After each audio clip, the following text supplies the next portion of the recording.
Setepi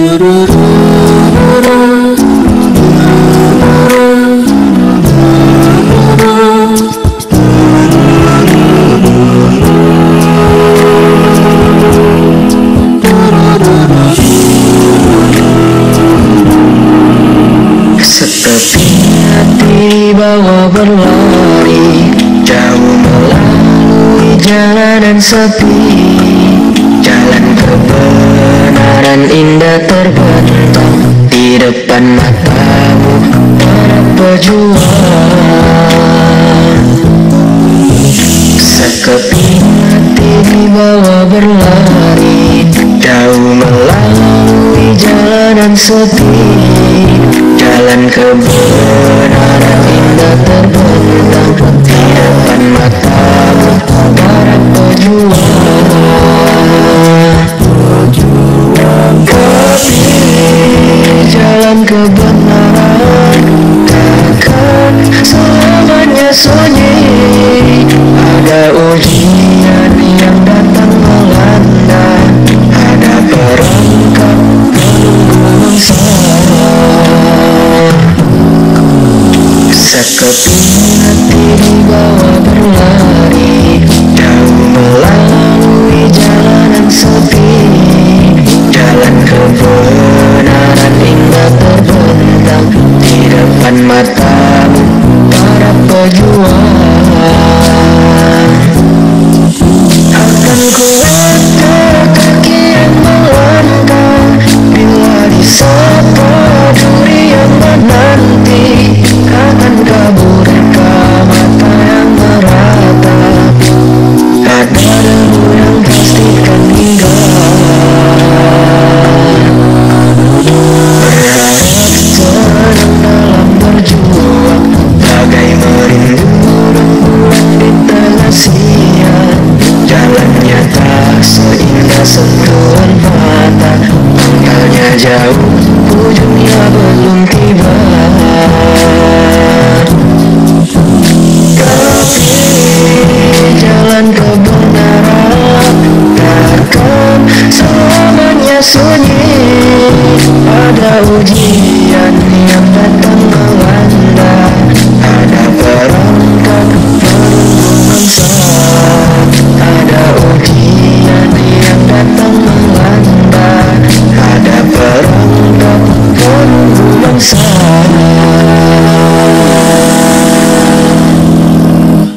Jangan pernah merasa kecil hati. Kalau ada orang-orang zalim, nampak semakin kuat cengkramannya. Ya, padahal mereka nggak pernah ibadah. Misal kok itu orang-orang nggak pernah ibadah, kok bisnisnya kelihatan lancar. Kata Allah, jangan pernah merasa iri pada yang begitu. Kamu ahli akhirat, masa iri pada ahli dunia? Nggak nyambung. Jadi kalau mau iri sama ahli akhirat lagi, ada anak 4 tahun mata buta bisa hafal Quran, antum 40 tahun mata melihat gak hafal Quran, baru iri itu. Tapi kalau iri kepada sesuatu yang gak ada bandingannya, wah itu gak nyambung gitu. Ahli akhirat, masa kita harus iri pada ahli dunia? Kata Allah, diberikan ketenangan dalam jiwa kita. Itu cuma urusan dunia. Begitu meninggal, dunianya akan dibawa. Bekal akhirat itu bukan dunia. Bekal akhirat itu, mohon maaf, bekal akhirat itu adalah ibadah kita kepada Allah.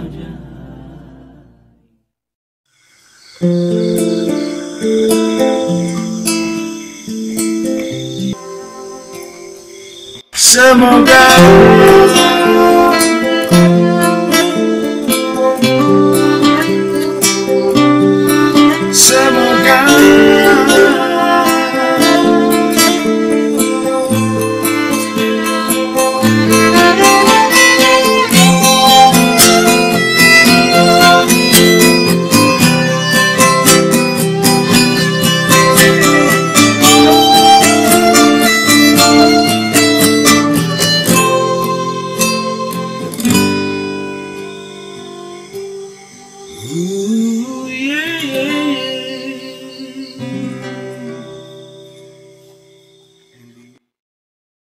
di hadapan dia semuanya.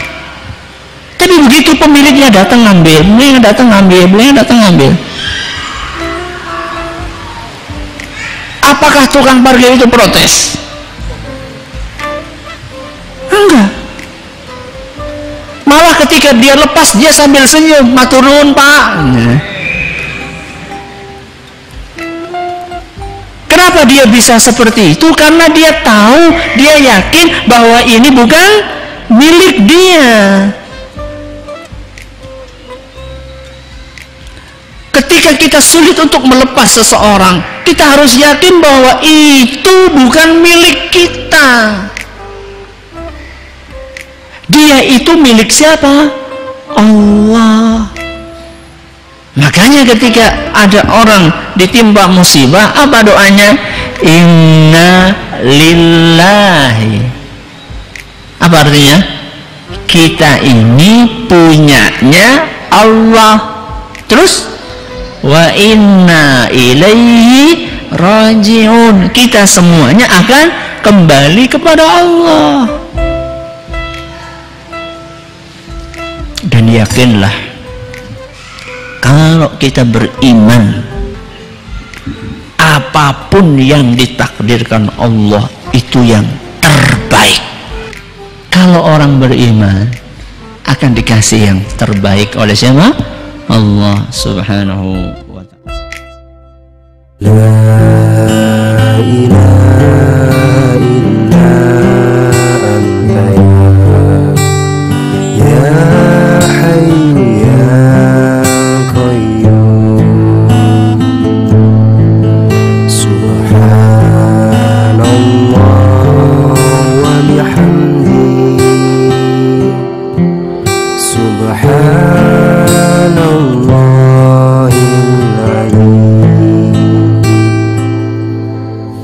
Ku buka jendela pagi di udara yang letih, deru geram nyanyian zaman.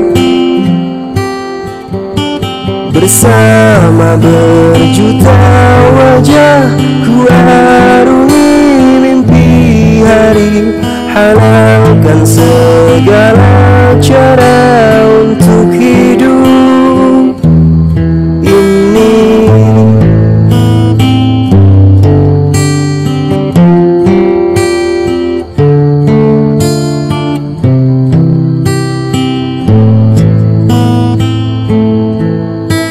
Nafsu jiwa yang membuncah menutupi mata hati, seperti terlupa bahwa nafas kan terhenti.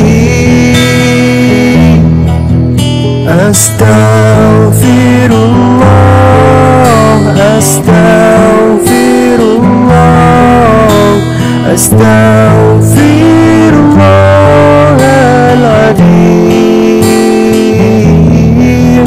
Astaghfirullah, astaghfirullah, astaghfirullahaladzim. La ilaha illa anta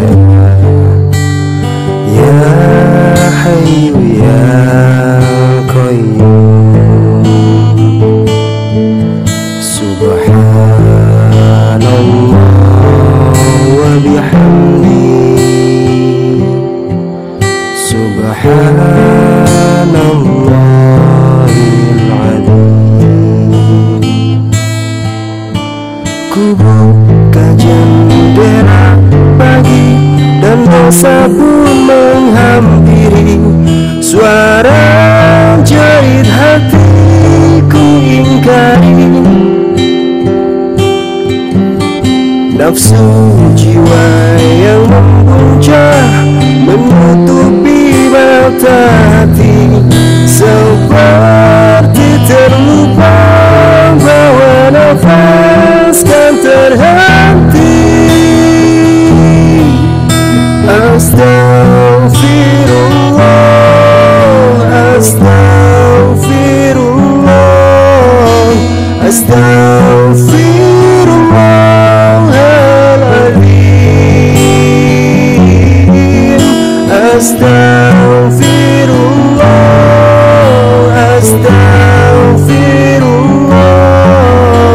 Ustaz,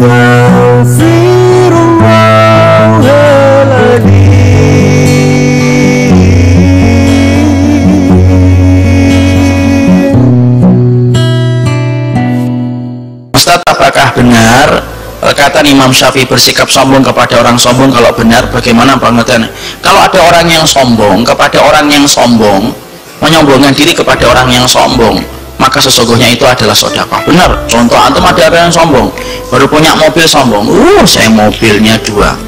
Antum punya pesawat, anak kemarin naik pesawat saya pribadi kok kurang nyaman ya, pengen jet kelihatannya. Boleh. Apa itu? Jadi boleh bagi antum sombong kemana? Saya sampaikan, ikhwan, saya sampaikan, ini saya tahu maksudnya kemana. Antum ikhwan, kalau ada orang yang kemudian sudah bertobat kemudian berdosa kembali, tolong jangan dihujat. Karena apa? Karena kita tidak pernah menjadi jaksa penuntut umum bagi kehidupan saudara kita selama dia kemudian terjatuhnya karena nafsu kembali. Tapi maaf ikhwan, kalau ada orang yang kemudian bertobat berdosa lagi sembari dia melecehkan aturan Allah dan Rasulnya, maaf, marahnya itu bukan karena dia melakukan dosa, tapi karena marahnya itu melecehkan apa yang telah diagungkan oleh Allah. Marah karena Allah itu merupakan kewajiban, namanya ghirah, cemburu karena Allah. Antum punya istri, kemudian istri antum dicolek sama laki-laki lain, antum kalau betul-betul cinta tersenyum atau pingin mukul laki-laki itu? Antum kan tidak mungkin, insya Allah saya berakhlak, silahkan Pak dicolek lagi Pak.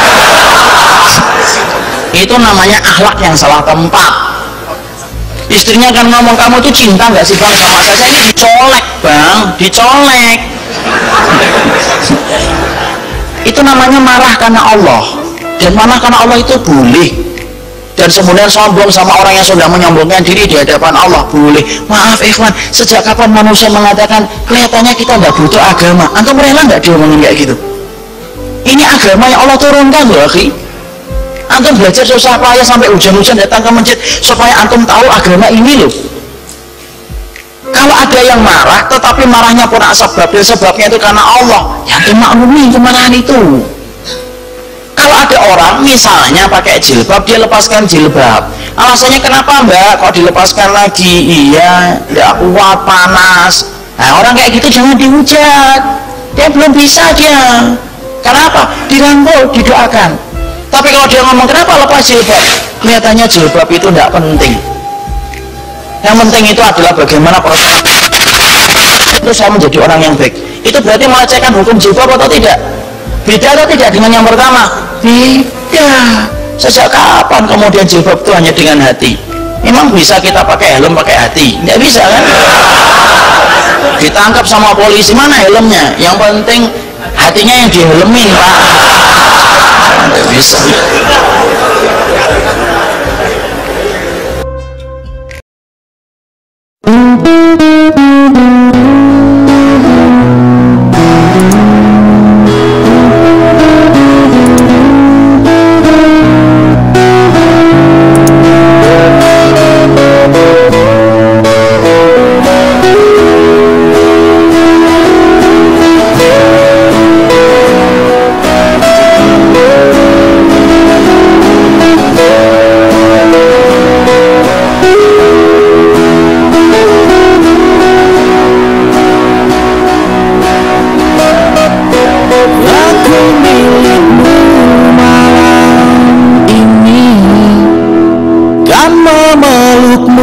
Sampai pagi, tapi nanti bila ku pergi, tunggu aku di sini.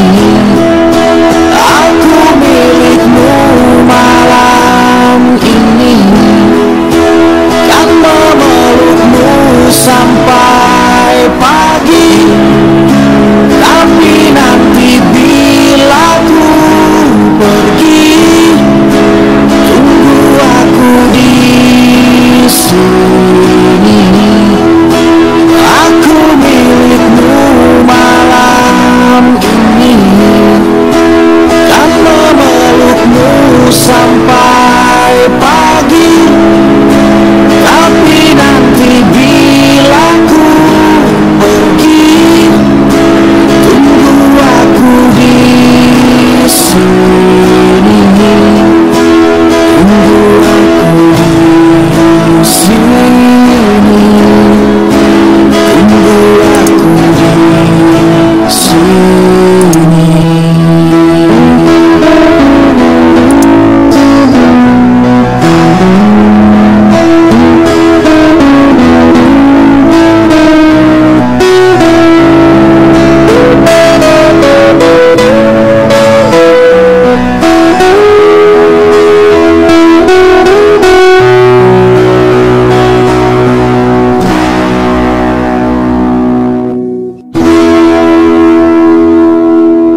Jadi ada teman saya itu karena dia ingin belajar Islam, akhirnya dalam otaknya itu dia berkembang jadi gini, adanya bulan, semuanya yang menciptakan Allah gitu lah. Terus sampai pada suatu ketika dia mikirnya, lah terus yang menciptakan Allah itu siapa, kan seperti itu.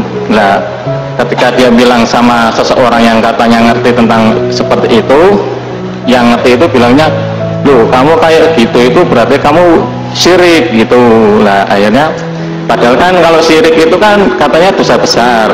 Nah terus kan akhirnya yang tadinya mau bersemangat itu kan akhirnya kan down seperti itu. Nah terus sementara kan akhirnya akhirnya kan sementara belum menemukan pencerahan. Itu yang pertama. Nah maksudnya nyambung satu kasus. Yang keduanya itu karena diajarinya itu katanya kan suruh kalau ingin damai kan dilafadzkan, harus di hatinya kan Allah gitu kan, dirasakan gitu. Nah ketika dirasakan itu kan terus kayak ada pendorongannya itu di dalamnya itu, nah kalau Allah akhirnya dari badan logikanya itu berpikirnya kok Allah di hati gitu. Nah, terus sedangkan Allah itu kan di luaran gitu, kenapa kok dia di hati, jadi bingung gitu lah. Mohon dalam kasus ini mohon penjebarannya. Terima kasih. Oke, sebentar ya, yang lainnya sabar dulu Mas ya. Oke, gini loh, ini banyak bapak-bapak kita tuh malas berpikir ya.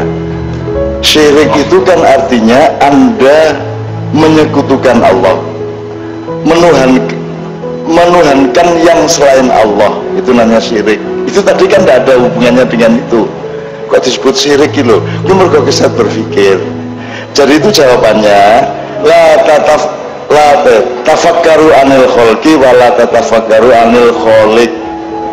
Ya, pikiran sing digawe Gusti Allah, ojo mikir Gusti Allah. Kalau dia mencari Allah melalui pikirannya, oh aku yang ngono cilikanku, jajal nek anjane Gusti Allah iku sakti, nggawe yo Gusti Allah liyane sing iso ngawano dheke, ngono aku. Kalau Anda mau itu enggak apa-apa, teruskan ben cepet gendeng. Itu memang kaya ana jurang kowe mlebu apa ora ngono tok. Nek arep mlebu ora masalah. Jadi pikirkanlah makhluk Allah, alam, manusia, jin, malaikat masih boleh. Tapi jangan pikirkan kholiknya, jangan pikirkan penciptanya. Jadi jangan mikir Allah karena tidak sampai, hatimu aja hanya bisa rindu kok. Apalagi pikiranmu ngitung rambut itu ora iso. Kok mikir Gusti Allah ono sing gawe apa ora. Kayak kon ngitung rambut isih lagi mikir Gusti Allah.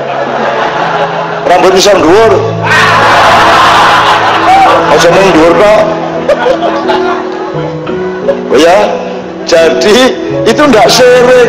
Itu dia mencari Allah kan baik. Aja disyirik-syirik, aja dipunggel-punggel. Ngono ki lho do kesat ki lho.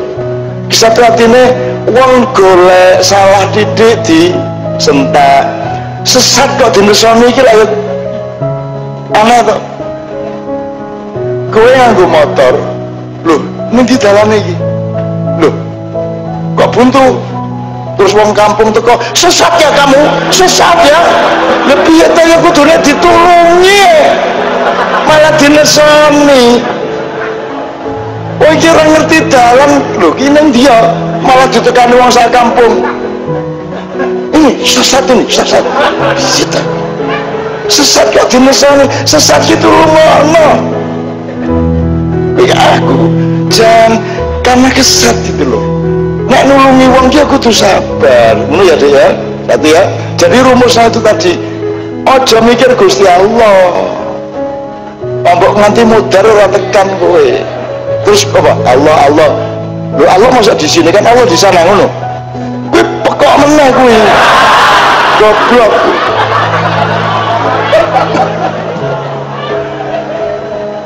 Ngene. Ruang itu yang menciptakan siapa? Waktu, manusia.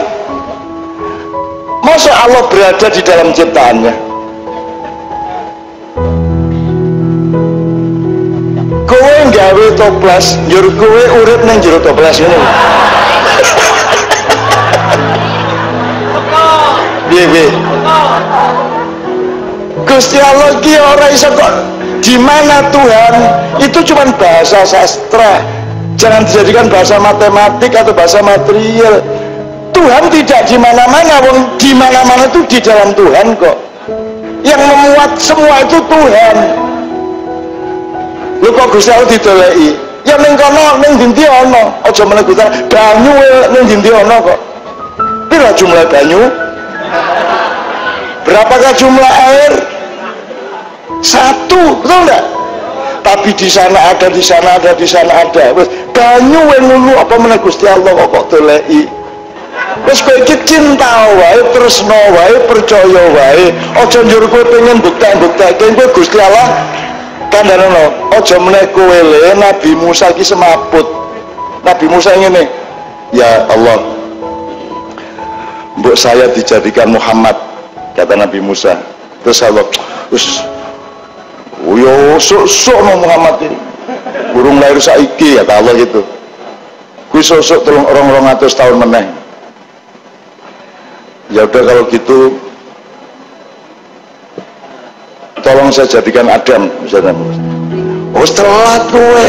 Adam wis biyen-biyen. Ngono kata Tuhan. Terus nggih mungkin ngoten ngono. Mbok saya melihat wajah Tuhan. Ngono si Musa, Nabi Musa lagi. Mbok saya melihat wajah Tuhan. Oh ya wis ngono kowe delokan gunung kae. Terus Nabi Musa noleh duar meledak, Nabi Musa semaput. Dan saya duduk di tempat Nabi Musa semaput itu. Loh ini tenanan. Loh ya Allah, saya sama Kiai Kanjeng naik gunung Tur Sinai. Saya naik dan teman-teman tidur di musola di pojok atas gunung itu, saya duduk di situ sendirian. Nggone Nabi Musa lungguh njur semaput gitu dan gunungnya meleleh di sana. Terus aku batin, Nabi Musa sampai ngopo lho belakang tekan kene ngono aku. Aduh banget ya, mendungu aduh banget. 8 jam kita naik itu, 8 jam dari jam 9 malam sampai subuh baru sampai. Dan mendakinya itu curang, yang paling atas itu sampai 70 derajat. Wah, rong langkah senden, rong langkah bersandar. Wah, suwe banget lah. Terus lungguh ning kuno. Padahal sekarang itu sudah ada warung, sudah ada naik 100 meter ada warung, masih lumayan, so ngopi, so ngerokok gitu. Lah Nabi Musa biarlah ijen plek. Ora ono apa-apa, urung ono di Samsu, urung ono. Jadi saya duduk di situ terus sambatin, lah nggih Nabi Musa sampean ora napa lho blakrak tutuk mriki niku ora napa. Kula sing nututi menangel kaya ngeten gitu. Pak Wijayanto yang sendiri TV itu tidak lulus untuk bisa naik. Kiai Kanjeng yang tidak lulus ada 2 orang. Pak Is itu kalah sebelum bertanding yang jadi wis ora kuat iki wis turu wae. Tapi juara satunya yang main keyboard itu juara satunya. Itu yang paling cepat sampai atas juara 2-nya Mbak Novia. Apa sebenarnya cepat? Karena masing-masing punya motivasi, punya spirit untuk sampai ke puncak Gunung Musa itu. Pak Joko ini sampai ke atas untuk membuktikan bahwa dia seorang pesilat yang baik, harus sampai ke atas. Joko SP yang main gitar bisa sampai ke atas karena anaknya akan lahir, aku harus sampai ke atas untuk bayiku yang akan lahir. Terus apa meneh? Pak Denuri sampai ke atas, caca ngeremeh ki aku, jangan disangka saya sudah tua, saya bisa naik sampai ke atas meskipun tidak pakai sendal, tidak pakai sepatu. Sampai ke atas. Juara satunya pokoknya nek ning dhuwurku mesti ana watu sing apik. Iki nek ning Badar Besi kalah. Virus kalah kabeh. Hajar Jahanam kalah. Juara 1 ya kayak wong iki. Jadi orang mencari Allah itu motivasinya bisa macam-macam gitu loh, Dek. Jadi mari kita hormati teman Anda itu dan sudah jangan ketemu lagi, jangan kok senengannya duding-duding wong ki lho, mbok dikandani, mbok dikancani yo. Saya sering ngancani anak seperti itu, gitu loh. Rumusnya sangat jelas. Nabi Musa ora lulus, aja meneh kok karo Gusti Allah. Karo Nabi Khidir ora lulus. Nabi Musa kuwi. Sehingga Nabi Khidir mengatakan hadza firaqun baini wa bainak. Inilah saat perpisahan antara engkau dan aku. Karena aku sudah bilang sama kau wahai Musa, silakan ikut aku tapi jangan tanya apapun yang saya lakukan. Terus Khidir bocorkan kapal, Musa tanya, lu kok dibocorkan? Lu aku wis kon dojo takon. Ya toh? Ikut lagi jalan, terus ada anak kecil dicekik sama Nabi Khidir. Loh, kok dibunuh? Jare Nabi Musa, lho kowe iki piye ta? Kok wis kon dojo takon. Terus sekali lagi kamu tanya, kamu tidak lulus. Terus Nabi Khidir menegakkan pagar, udah nggak lulus dia. Ditanya lagi, dan Nabi Musa nggak lulus kok. Nabi Musa, gitu loh. Jadi orang apa-apa wong golek ki apik. Kowe ora iso nemokke Gusti Allah, Gusti Allah sing marangan kowe. Lho, pancen iya. Nek kowe ora mungkin marangan Gusti Allah. Gak sopo kowe iki, kan gitu. Aku tidak mungkin mendatangkan, maka Allah mengatakan wahai hambaku, kalau engkau melangkah satu langkah kepadaku, aku melangkah satu depa kepadamu. Kalau engkau melangkah satu depa kepadamu, aku melangkah satu penggalah kepadamu. Kalau engkau berjalan kepadaku, aku lari kepadamu. Itu Allah ngomong gitu. Dan hidup itu pencarian, bukan kesimpulan. Tidak ada orang pasti tahu, itu tidak ada. Tidak ada cum laude kayak apapun, tidak pasti tahu. Cuman berharap tahu, mudah-mudahan tahu. Relatif semuanya. Jadi tidak ada orang yang mengerti Allah, tidak ada. Menguasai Quran, mbahmu raiso. Orang iso menguasai Quran. Quran tiap hari berkembang di dalam kesadaran dan kekagumanmu. Tiap hari dia punya makna baru. Apalagi Allah. Jadi jangan mencari Allah dengan konsep materi. Gusti Allah endi ya? Loh. Endi ya? Gusti Allah didolai di ruang dan waktu. Ruang dan waktu ada di dalam Allah, bukan Allah. Mencoba untuk fahami, mencari celah hatimu. Bila harus menangis, aku kan menangis. Namun air mata kini telah habis.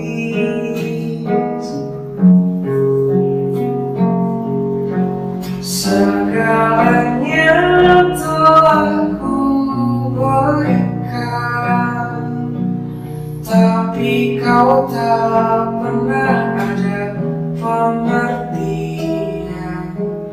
Mungkin kita harus jalani. Cinta memang cukup sampai di sini.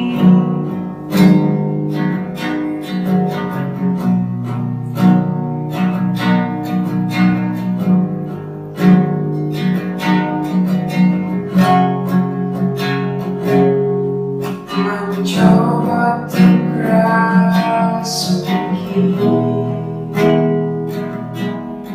menyentuh palu jiwamu. Bila harus mengibar, aku kan mengibar. Namun rasa ini telah sampai di ujung aku. Segalanya telah ku berikan, tapi kau tak pernah ada pengertian. Mungkin kita harus jalan sendiri. Cinta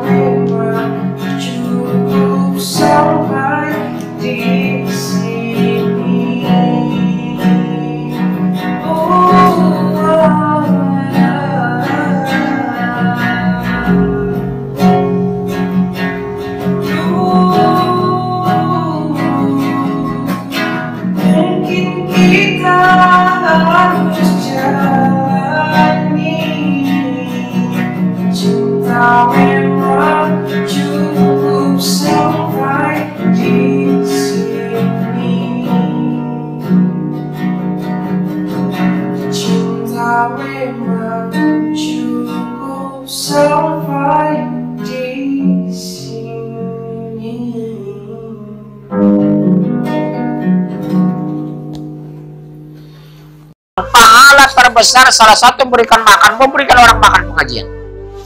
Jadi bulan depan saya cek dulu, pengajian ini masuk nggak? Telur berapa sekilo? 30, 22 kok tempat kami itu. Ibu pesan dari saya. Ibu rebus cabai di rumah modalnya cuma berapa?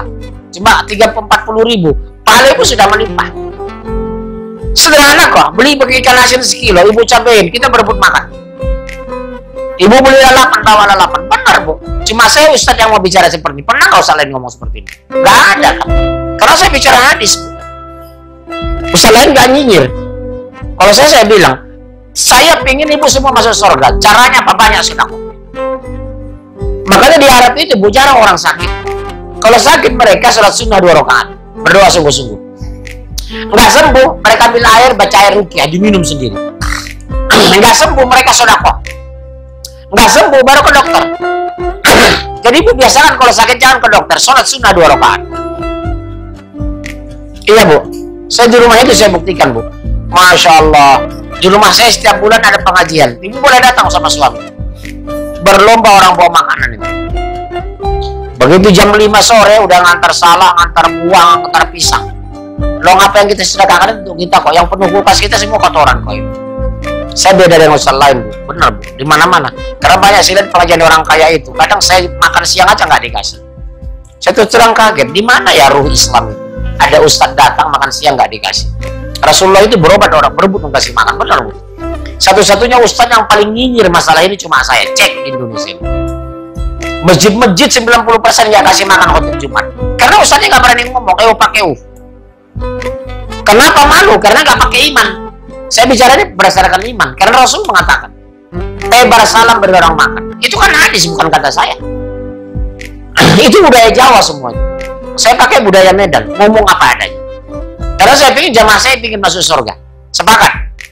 Karena budaya Jawa, pakai nggak enak, orang pantas. Saya harus pantas karena ini hadis. Betul? Ibu, wajah ibu kurang suka saya lihat saya tegas begini. Saya psikolog loh. Ada 5 orang saya lihat wajah ibu. Maju.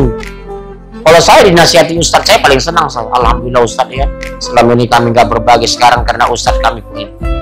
Ustadz saya dari Madinah dulu bu. Hidupnya pas-pasan ngontrak bu. Ngontrak tau nggak bu? Kami mau bertamu 5 orang lebih menyembelih kambing. Kulkasnya bu disiapkan apel, anggur, begitu pulang semua dikuras dari kulkas, semua dikasih. Ustadz itu sendiri masak kambing, bikin sop, bikin sate. Fadol, semua dibawain. Subhanallah. Makanya Mekah itu berkah. Berkah nggak bu? Penyakit nggak ada, kanker nggak ada, orang melahirkan jarang meninggal. Indonesia habis Syed meninggal, habis Nipas meninggal, habis pulang dari Cianjur meninggal. Ibu dengar nggak? Sekian juta kendaraan lalu lalang Mekah Madinah. Setahun belum tentu ada kecelakaan. Bu, mungkin bisa lain nggak pernah cerita. Setiap tahun jutaan bis Mekah Madinah lalu lalang, betul? Umrah dan haji. Ibu pernah sebulan kecelakaan sapu nggak ada? Saya setahun ini baru pernah kecelakaan. Tahu nggak yang kecelakaan? Justru orang Indonesia. Ustadz yang Madura. Rombongan dari Qatar, dari Dubai, dari Kuwait, dari Saudi, dari mana, tidak pernah kecelakaan di sana. Tahu nggak bu menahan musibah itu? Sedekah. Kemarin waktu saya umrah, kecelakaan 1 bis. Termasuk pembimbingnya meninggal. Apa itu? Rombongan orang Indonesia. 2 tahun lalu kecelakaan rombongan jamaah saya, Jakarta Selatan. 4 orang meninggal. Orang Indonesia. Saya pikir kenapa dari Pakistan enggak, Malaysia enggak, Qatar enggak. Mereka sedekahnya luar biasa. Di situ baru dapat pelajaran luar biasa sedekah. Ya bunda ya, ya benar demi Allah bu. Saya ini menguntungkan. Padang Mahsyar ibu baru ingat nanti. Kalau saya yang mendengar cerewet Ustadz Batak jelek itu ya, mungkin menguntungkan di akhirat itu. Iya. Pondok Indah itu bu, 30 tahun khotib nggak pernah kasih makan. Begitu saya khotib pertama saya bilang, di sini khotib nggak kasih makan. Enggak Ustadz. Uang berapa miliar setahun dapat? Tolong siapkan makan saya, bok masukkan ke mobil. Kami ini tamu. Kami ini menyampaikan Islam. Siapkan makanan, siap Ustadz. Sejak itulah sekarang Pondok Indah khotib dengan imam diberikan nasi box simpang raya. Memangnya nggak ada ustaz berapa ribu ustaz keluar masuk masjid itu? Karena apa? Pakai nggak berani ngomong yang hak itu hak, yang batil itu batil. Benar bu, pakai kita, ustaz kita nggak berani ngomong dan nggak berani nomor jamaah. Kalau saya jenderalnya saya tegur bu. Jenderal pangkat HP saya ceramah, maaf ya pak, nggak boleh. Ceramah saya lebih penting daripada pidato presiden. Pidato presiden yang nulis manusia, yang saya bahas ini Quran. Diam jenderal. Tapi model saya nggak disenangi di Pulau Jawa. Yang disenangi saya di Medan, di Pekanbaru, di Palembang, di Makassar, Mamuju, Majene, Parotare. Kecuali di sini 8 orang nggak senang. Bu Ayu aja yang suka, yang lain nggak. Bu, mulai bulan depan saya tes, masuk nggak ilmu yang saya sampaikan ini? Mulai bulan depan saya cek berapa menu yang masuk mulai bulan depan. Ya tesnya begitu bu. Kalau ilmu kita masuk kanan keluar kiri berarti percuma kita ngaji. Sepakat ya bunda? Bunda punya uang ada lebih, beli telur aja setengah kilo, 10 bawa besok kemarin. Oh uang nggak ada pak, beli ini, beli kerupuk ibu, 20 biji kerupuk cuma 20.000 bawa kemarin, pakai kerupuk kita makan. Rame kan makan pakai kerupuk. Oh ibu cuma ada uang, ada kecap, bawa kecap, saya makan pakai kecap bulan depan. Hebat kan kebersamaan itu, indahnya kebersamaan itu. Cuma tidak selalu dibangun. Makanya saya dengar ustaz berani negor jamaah itu. Ulah cicing wae atau kadieu kaditu. Semangat. Makanya ustaz banyak meninggal mah, kena jantung. Kenapa? Terlambat makan gak berani minta. Saya asal pulang dari Bandung kena mah. Jam 11 malam habis tabligh akbar nggak kasih makan. Sekarang asal ke Bandung saya telepon dulu. Pak mohon maaf ada makanan nggak? Di mana beli bu? Tengah gunung. Cianjur, Sukabumi, tengah gunung. Makanan apa? Di tengah kebun teh. Kadieu, kaditu. Yang kasih rengginang. Murah satu api. Iya rengginang. Usaha nggak negor masalahnya. Kenapa ya nggak berani? Saya bingung lihat orang Islam di sini. Kenapa nggak berani ngomong? Kenapa untuk ibu? Kenapa? Karena itu hak tamu bu. Bukan umat orang tidak memuliakan tamu. Itu hadis lagi. Ibu dicela loh bu. Bu dengar saya bu. Ibu jangan mengkerut ya bu. Mau maaf. Saya tegur habis-habisan ini di Jakarta. Karena banyak pengajian orang kaya kasih makan. Saya tegur langsung. Bu, bukan umatku orang yang tidak memuliakan tamunya. Itu hadis. Alhamdulillah saya keluar dari rahim seorang ibu yang pemurah. Ibu saya itu kalau ada tamu, masya Allah, apapun dikeluarin, apapun dibagi. Beruntung saya keluar dari rahim seorang ibu yang peduli. Kalau ibu saya bata asli lurus. Kalau ada ustaz datang, berebut dia ngasih makan. Alhamdulillah bu, wallahi, jangan orang manusia seperti ibu saya pemurah. Terutama sama-sama tamu. Beruntung beliau punya mertua yang sangat baik. Beruntung dia nih, punya mertua baik. Udah, capek saya ngomel ya bu. Bagaimana maksud hadis tentang setelah makan bawang jangan mendekati masjid? Saya belum paham Ustaz. Jamaah rahimakumullah, masjid ini tempat berkumpul, tempat beribadah. Dan Rasul SAW mengatakan innal malaikata tata'adza mimma yata'adza minhu ibnu Adam. Malaikat itu terganggu yang manusia terganggu dengan. Salah satunya adalah aroma yang gak enak, aroma yang gak nyaman. Dulu aroma yang tidak nyaman itu bawang, sampai sekarang sih.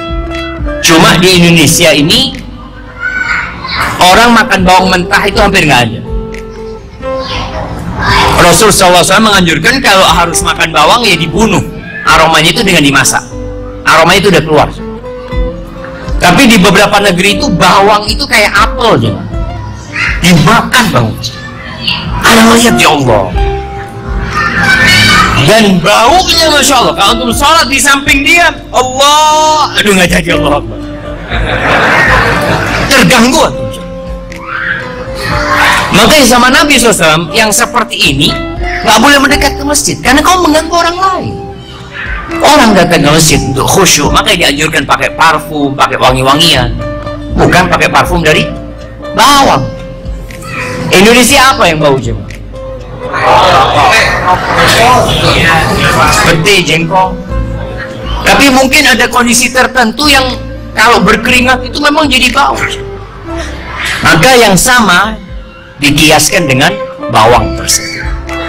Artinya kalau antum makan bawang kemudian menimbulkan aroma, itu yang jangan mengganggu. Kalau antum mau ke masjid pakai parfum lah. Kalau bisa pakai parfum yang modelnya kalau di dindingnya mah tiap 5 detik nyemprot gitu ya, gitu ya, karena kan takut aromanya antum ganggu sama yang lain. Artinya intinya tuh nggak boleh ganggu umat Islam ketika beribadah. Dan bolehkah pindah ketika antum sholat di sebelah antum bener-bener aromanya nggak kuat, boleh nggak antum pindah? Boleh. Kalau memang benar-benar hilang kehusuan antum, pindah. Terus yang di sebelahnya pindah semua nanti artinya antum pindah ke belakang, umpamanya yang belakang maju ke depan. Allahu Akbar, ana ditipu sama fulan. Artinya dia harap di soft itu dapat pahala menyambung soft, ternyata dikasih aroma ya. Tapi mungkin yang maju itu aromanya sama, jadi tidak terlalu apa jemaah, nggak terlalu berasa.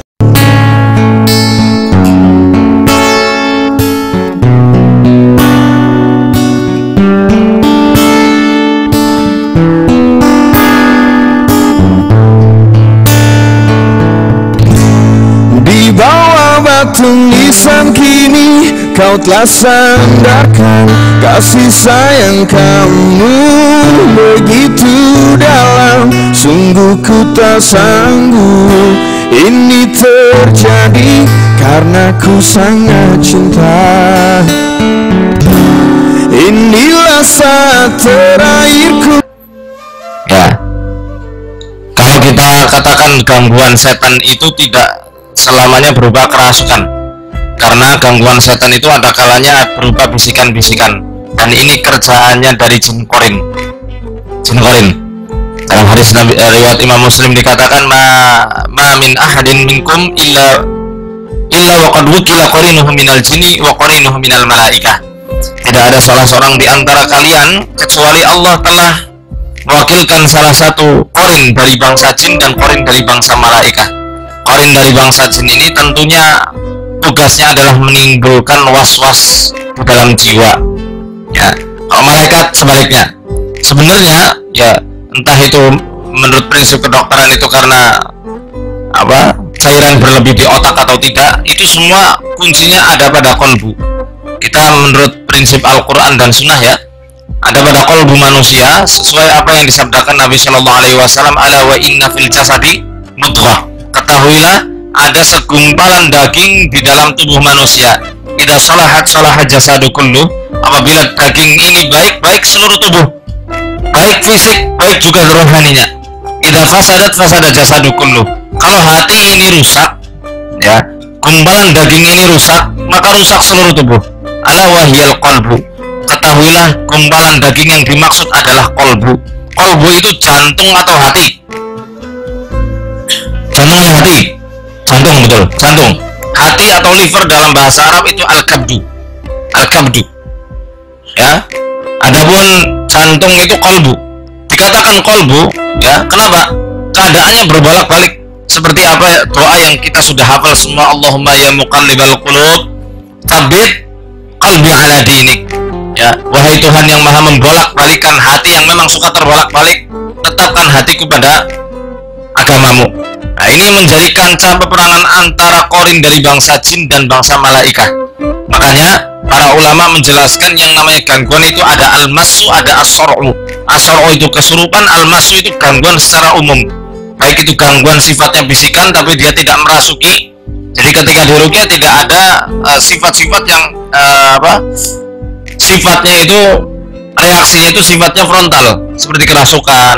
Tapi kalau muntah insya Allah ya, entah itu muntah atau keluar lewat keringat atau keluar lewat air mata, lewat keringat ya, lewat air seni, feses dan lain sebagainya. Adapun cairan-cairan yang timbul setelahnya itu dijelaskan oleh Syekh Dr. Muhammad bin Abdullah As-Sadhan, tidak hanya cairan yang ada di otak dalam kasus skizofrenia saja. Ada beberapa kasus-kasus lain, di antaranya kanker, di antaranya stroke, di antaranya cerebral thrombosis atau penyumbatan pembuluh darah yang ada di otak, ya, di antaranya apalagi radang lambung yang disertai rasa panas, radang usus, ya, penyakit kejang jantung. Itu semua bisa ditimbulkan dan dipicu sama setan melalui kerusakan mental pada manusia. Gimana cara merusaknya? Ya dengan was-was. Dengan was-was. Jadi kunci penyembuhan dari skizofrenia itu hakikatnya adalah mengembalikan fitrah manusia kepada tauhid. Makanya ini pentingnya dakwah mengenai tauhid di seluruh penjuru negeri, bahkan dunia. Karena kalau manusia lepas dari ajaran tauhid, ajaran Quran dan Sunnah, rusak semuanya, rusak tatanan hidupnya, baik individu maupun secara global. Ya. Nah, kalau sudah rusak bagaimana? Ya, perlu karantina. Kalau dalam prinsip kami, Mas Fahmi, kami kurang cocok kalau dengan menggunakan obat-obat semacam itu. Karena selain pertama menguatkan setannya, itu dapat memperparah sakit yang ada pada dirinya. Nanti bisa kita diskusi lebih lanjut. Kita membawa tim medis juga di sini yang insya Allah bisa menjelaskan lebih perkara dari sisi medisnya insya Allah. Ya, intinya penyembuhan penyakit jiwa adalah dengan dibangun mentalnya dan ditanamkan rasa kepercayaan untuknya, bahwasanya engkau wahai saudaraku adalah manusia yang berharga, bahwasanya engkau wahai saudaraku manusia yang mana kamu itu masih ada orang yang menyayangi, ada orang yang masih peduli, dan kamu ini masih berharga di mata kami. Karena rata-rata orang seperti itu kan ngerasa sudah dirinya itu seperti sudah tidak ada harganya, dibuang sama keluarganya, akhirnya makin ngedrop, makin putus asa, dan makin susah sadar. Allahu a'lam bishawab.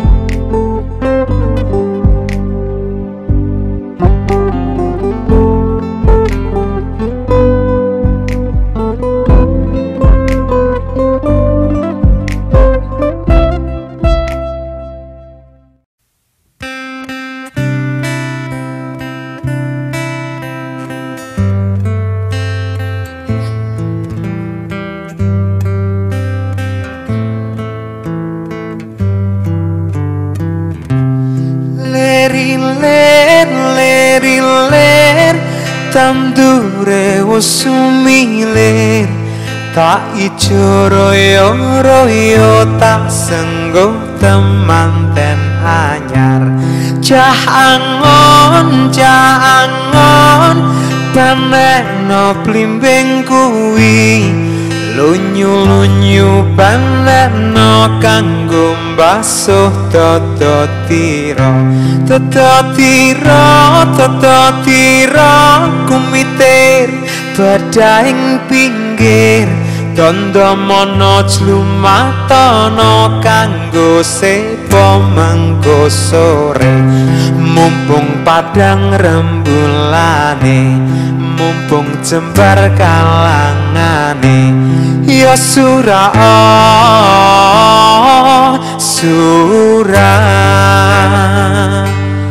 iya.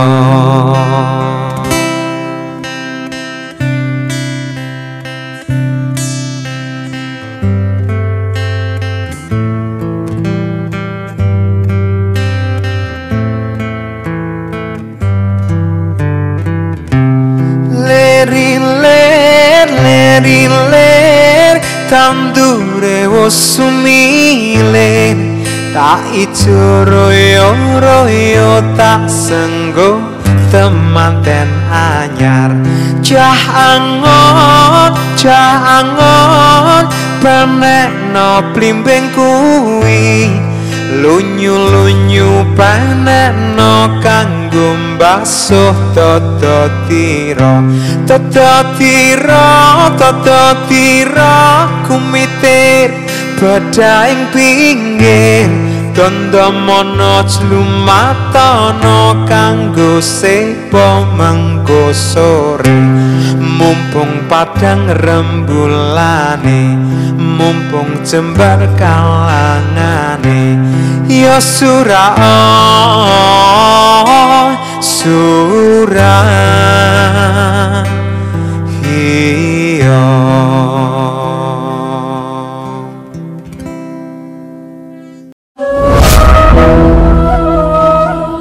Sebenarnya kalau kita merenung lebih jauh, orang itu tidak perlu takut mati, walaupun tidak boleh terlalu berani menghadapi mati, karena bagaimanapun takutnya kita kepada mati, toh dia pasti datang. Bagaimanapun beraninya kita mati, kalau belum ajal ya tidak mati juga. Jadi muslim itu kan harus berani menghadapi hidup dan tidak takut menghadapi mati. Mati adalah sesuatu yang pasti. Muslim dianjurkan banyak-banyak mengingat mati dalam kehidupan. Caranya bagaimana? Pertama, berziarah nengokin teman yang sakit. Ya? Suka nengokin teman yang sakit enggak?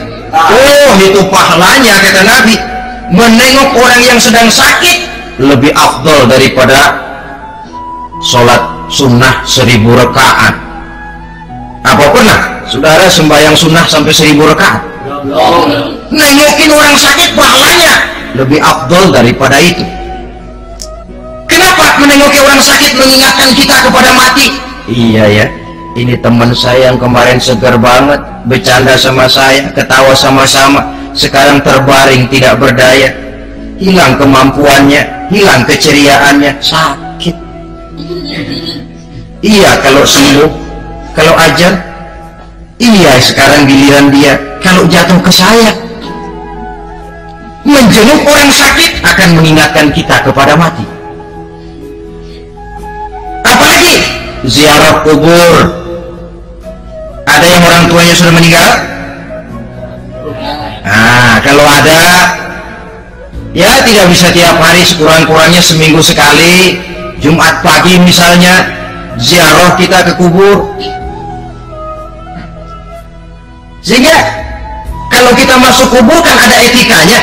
Assalamualaikum ya ahlal kubur wa inna insyaallahu bikum lahiqun. Hai penduduk kubur, keselamatan bagi kamu dan kami yang masih hidup sekarang ini insya Allah pasti bakal nyusul kamu. Iya, yang kemarin gagah benar sekarang terbaring tanpa daya. Ini unggukan kuburannya. Yang kemarin ada sekarang sudah tidak ada. Kemana dia? Kami satu saat pasti akan begini. Ingat mati. Lalu apalagi yang bisa membuat kita ingat kepada mati? Mengawal jenazah. Bukankah sangat dianjurkan oleh agama? Bahkan kalau bisa sejak mengurusnya, memandikannya, mengkafankannya, menyolatkannya untuk kemudian mengantarnya ke kubur. Hari ini saya antar dia ke kubur, besok boleh jadi saya yang diantar orang. Hari ini saya sholatkan dia, besok boleh jadi saya yang disolatkan orang. Hari ini saya masukkan dia ke liang lahat, besok mungkin giliran saya dimasukkan orang ke liang lahat. Ingat mati, tumbuh kesadaran.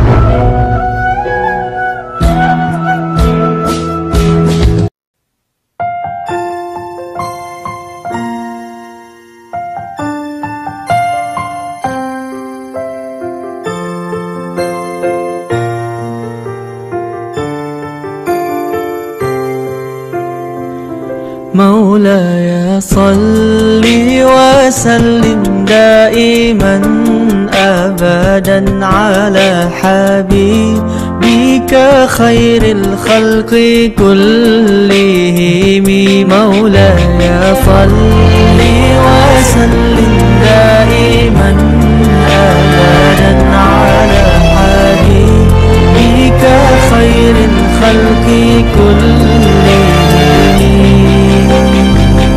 هو الحبيب الذي ترجى شفاعته هو الحبيب الذي ترجى شفاعته لكل هول من الأهوال متهم مولاي صل وسلم دائما أبدا على حبيبك خير الخلق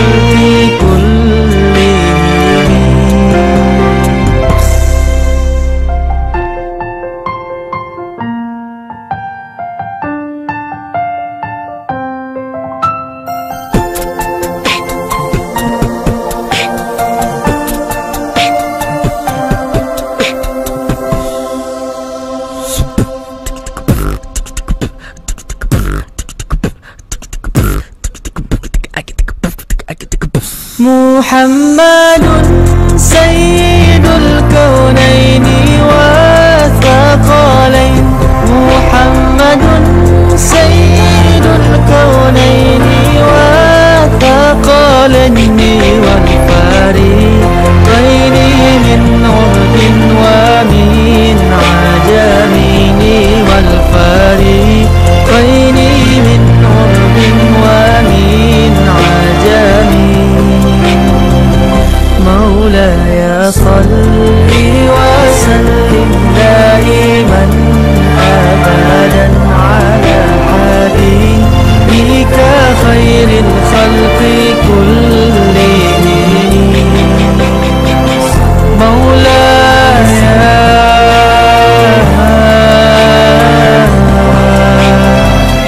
على حبيبي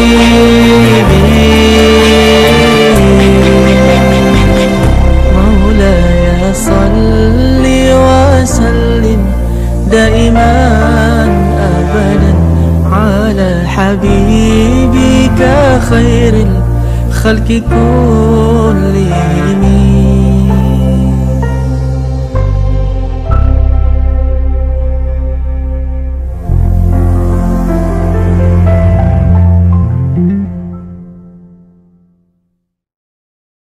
Nama saya Arifin dari Magelang, Pak. Saya tuh bingung dari dulu pengen tanya, tapi syarat masuk surga itu apa harus Islam gitu? Oh iya. Karena kan kalau orang Kristen, dia misalnya Yahudi pun, kalau anaknya itu kan dari lahir juga suci gitu kan. Iya. Tapi orang tuanya kan ngajari yang menurut mereka benar, jadi akhirnya merasa itu yang paling benar gitu. Ngajari anaknya lagi, ngajari anaknya lagi. Iya.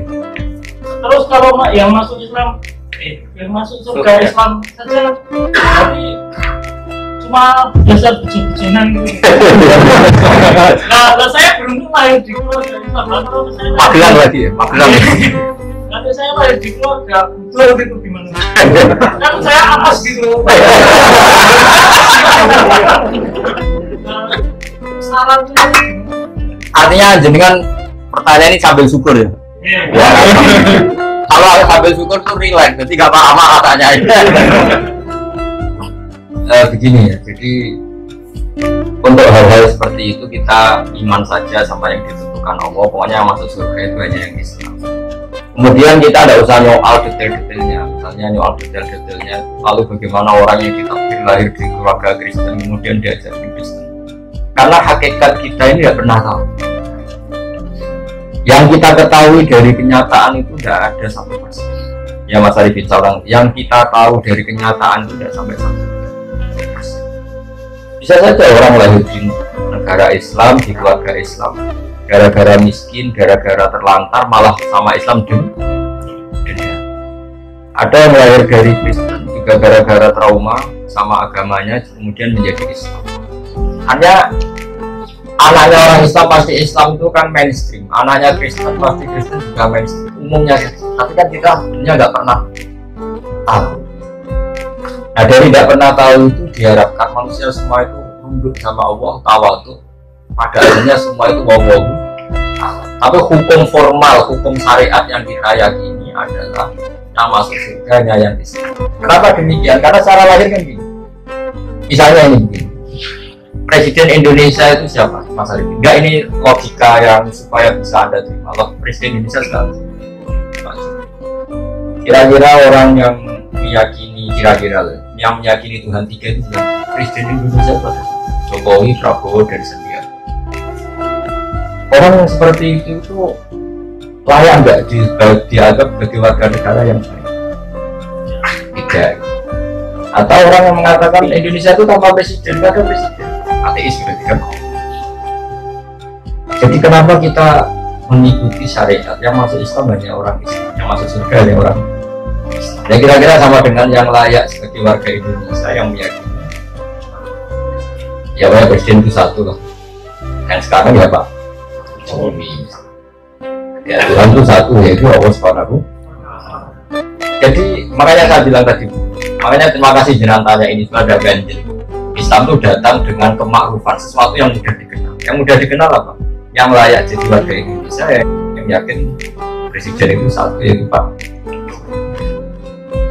Lalu yang bilang presiden itu 3, Pak Jokowi, Pak Prabowo, Pak Sandi. Jangan langsung tidak dianggap orang Indonesia, dia tetap orang Indonesia. Ya istilahnya ya ditobatkan, pendidikan, diberi apa penjelasan. Dan di sini fungsinya Rasul. Jadi hampir nggak ada di dunia sekarang, apalagi sekarang orang yang nggak dengar Islam. Meskipun mereka diajari dengan agama masing-masing, apalagi sekarang yang jauh ada sekolah perbandingan agama, ada TV, ada medsos. Nah mereka dengar. Jadi kalau mereka bilang nggak dengar sama sekali ajaran selain yang diajarkan orang tuanya, kira-kira bohong nggak? Oh, jadi gitu aja Mas Arifinya, jenengan harus yakin bahwa yang berhak masuk surga hanya orang Islam. Yang lain-lain detail-detailnya semua kita tidak pernah tahu. Tapi kita punya logikanya. Misalnya kamu punya bapak kamu namanya siapa? Jo. Nggak pernah coba.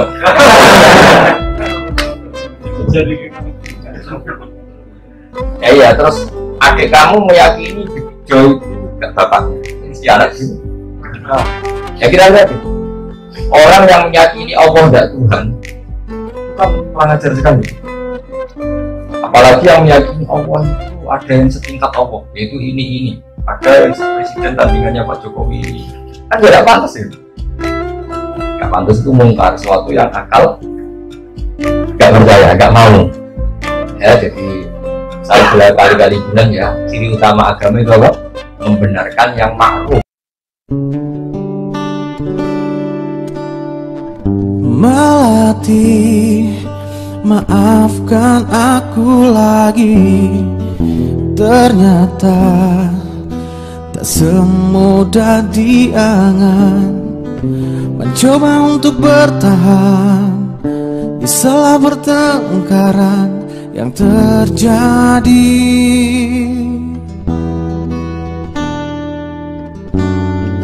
Mengapa satu rasa berlari mengejar segala perbedaan yang seharusnya tak ada di batas bening jiwa.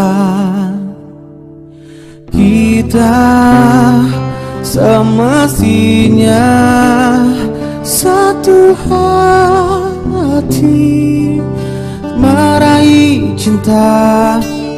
Jangan ada lagi perbedaan.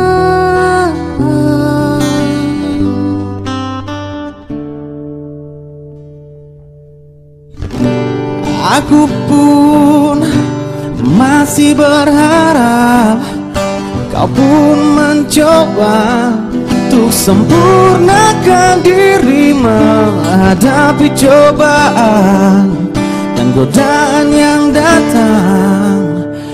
Kita semestinya satu hati meraih cinta. Jangan ada lagi perbedaan. Oh, satu hati kita harus satu hati kita harus satu hati.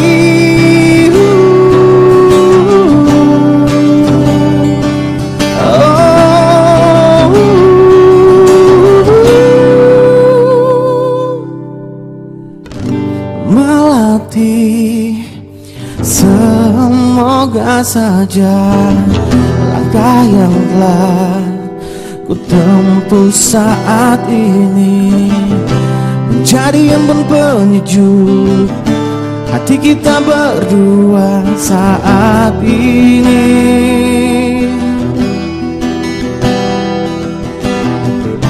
Dan takkan ada lagi perdebatan yang panjang.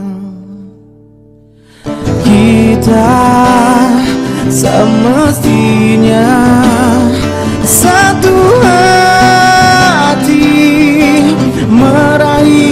kita jangan ada lagi perbedaan.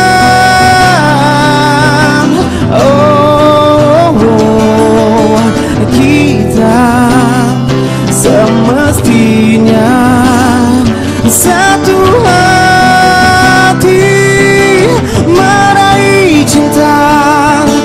Jangan ada lagi perbedaan.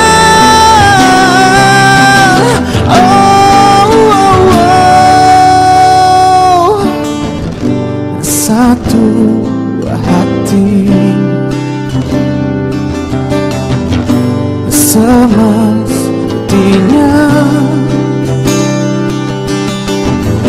satu hati semestinya.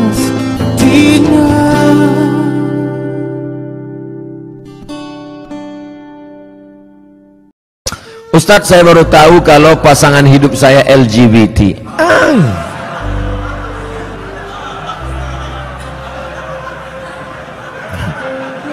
Apa yang harus saya lakukan, Ustadz? Mempertahankan atau meninggalkannya?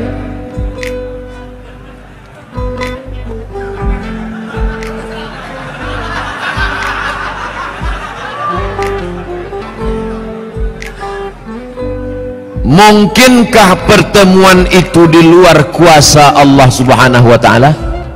Tak mungkin. Maka harus dibaca, ada hikmah di balik ini. Hikmah pertama, sebenarnya Allah memilih engkau karena Allah sedang menguji engkau merubah si LGBT ini. Oleh sebab itu kau ajak dia, bang, ini laki-laki LGBT ini kan, bang, kau berubah bang, berubah. Usah kau tengok yang laki-laki, kau tengok aja aku. Ajak dia pengajian, bimbing dia ruqyah, bawa dia ke Ustadz Musdar Bustamam LC di ruqyah. Mana tahu dia diganggu jin bencong. Ada. Jangan bapak ibu sangka orang LGBT itu murni karena diri dia diganggu jin. Ada beberapa bencong waktu dibacakan ayat-ayat ruqyah keluar balik jantannya. Oh, apa gitu. Padahal sebelum itu apa gitu. Sehat dia. Nah, segala usaha, pergi ke terapis, pergi ke psikolog, pergi ke ustadz, pergi ke ruqyah. Kalau kau tengok ada perubahan, lanjutkan. Tapi kalau kau tengok nampaknya dia tak berubah, maka kau gugat ke pengadilan, kau cari suami yang bersih dari penyakit LGBT. Tapi lakukan dulu langkah-langkah ini. Tapi kalau dia tak berubah juga, memang tak ada niat dia untuk berubah, memang dia mau bertahan di situ. Kau perempuan lemah, tak sanggup, la yukallifullahu nafsan illa usaha, maka kau gugat dia ke pengadilan. Saya gugat dia karena dia LGBT. Tengok sama Pak Hakim, kenapa kau gugat dia? Dia LGBT. Betul kau LGBT? Iya, kata dia. Mudah-mudahan Allah menyelamatkan anak cucu cicit kita dari LGBT ini. Penyakit LGBT ditulis dalam Al-Quran. Innakum lata'tuna rijala syahwatan min dunin nisa. Kalian mendatangi laki-laki bersyahwat tak mau pada perempuan. Hukumannya ditulis dalam Quran. Ja'alna 'aliyaha safilaha. Kami jadikan yang bawah naik ke atas, yang atas bawah turun ke bawah. Amtarna alaihim bihijaratin min sijilin mandud. Kami hujani mereka dengan batu dari api neraka. Tak ada azab-azab yang hebat itu sampai ditulis dalam Quran, menunjukkan begitu hebatnya dosa LGBT. Di dunia kena penyakit HIV AIDS. Ada pengakuan seorang dokter ketika diperiksa, macam-macam penyakit yang tak terlintas di pikiran. Orang kena LGBT ini berbisul otaknya. Orang bisul di lutut, dia di otak.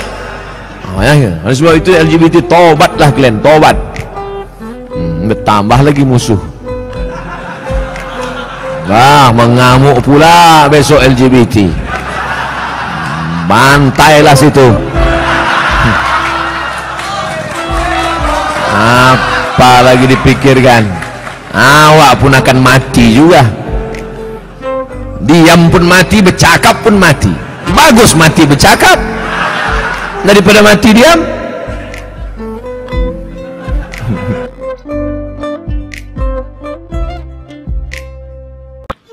Assalamualaikum Ustaz, Ana ingin menikah karena godaan di luar semakin dahsyat. Ya udah nikah aja mana? Nggak mau nikah?